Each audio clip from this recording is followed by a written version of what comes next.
Assalamualaikum warahmatullahi wabarakatuh. Mari sekarang kita belajar tentang gambar proyeksi bangunan.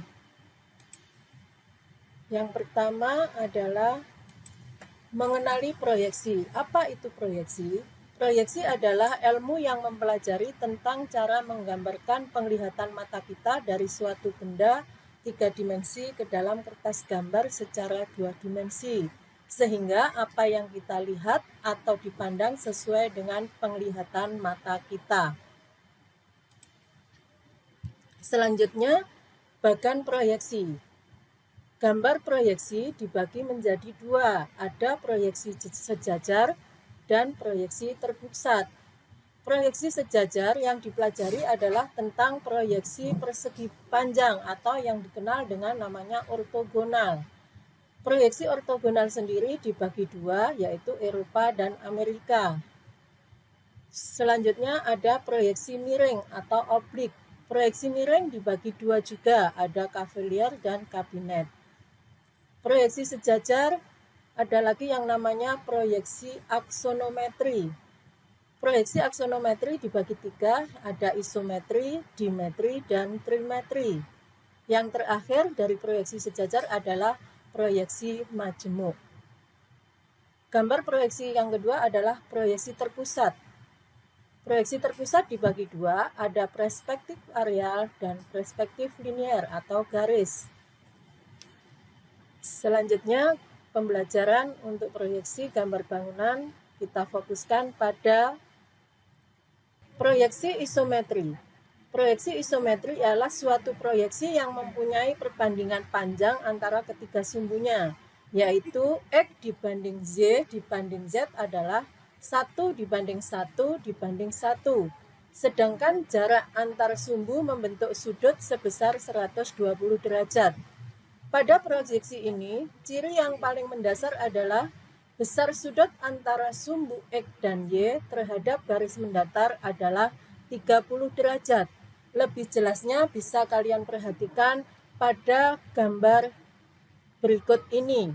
Jadi di sini ada sumbu X, Y, Z, di mana perbandingan sumbu X, Y, Z adalah 1:1:1, dan di sumbu X dan Z membentuk sudut 30 derajat. Kalau diterapkan pada proses penggambaran, itu bisa kalian lihat pada contoh gambar kedua dan ketiga. Selanjutnya yang kita pelajari adalah proyeksi ortogonal. Pada proyeksi ortogonal, pembahasannya diutamakan pada proyeksi Eropa yang terkait dengan gambar bangunan. Sistem gambar proyeksi Eropa dihasilkan dari pemproyeksian pada ruang atau sudut pertama atau vis angle. Oleh karena itu, proyeksi Eropa sering disebut proyeksi kuadran pertama atau kuadran 1. Ruang atau sudut penampilan tersebut berbentuk 3 dimensi yang terdiri atas 3 bidang, yakni bidang 1, 2, dan 3. Bidang 1 berfungsi untuk memproyeksikan benda dari atas, bidang 2 untuk memproyeksikan benda dari depan, dan bidang 3 untuk memproyeksikan benda dari samping kiri. Oleh karena itu, proyeksi Eropa sering dikelompokkan dalam proyeksi multi-view atau tampak ganda. Kalau diperhatikan, bisa kalian lihat pada gambar berikut ini. Kuadran 1, 2, 3. Contoh pemroyeksiannya, jika kita melihat suatu benda, maka yang kuadran 1 adalah dari atas, dilihat dari atas. Kalau yang kuadran 2 dilihat dari depan, sedangkan kuadran 3 dilihat dari samping. Dan bisa dilihat secara view-nya ada pada contoh gambar ketiga. Yang terakhir adalah proyeksi perspektif. Proyeksi perspektif adalah cara penggambaran pandangan tunggal di mana dalam menggambarkan proyeksinya, garis-garis sejajar dalam 1 atau 2 dimensinya bertemu pada satu titik yang disebut dengan titik hilang. Oleh karena itu juga disebut dengan proyeksi titik hilang. Ada 3 macam gambar perspektif. 1.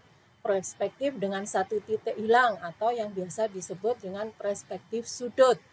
2. Perspektif dengan 2 titik hilang atau yang disebut dengan perspektif miring. Dan yang ketiga adalah perspektif dengan titik hilang tak terhingga atau biasa disebut dengan proyeksi sejajar. Contoh proyeksi satu titik hilang ada gambar pertama, contoh gambar proyeksi dua titik hilang ada pada gambar kedua. Demikian pembelajaran tentang proyeksi untuk mengawali masuk pada konstruksi gambar bangunan berikutnya. Wassalamualaikum warahmatullahi wabarakatuh.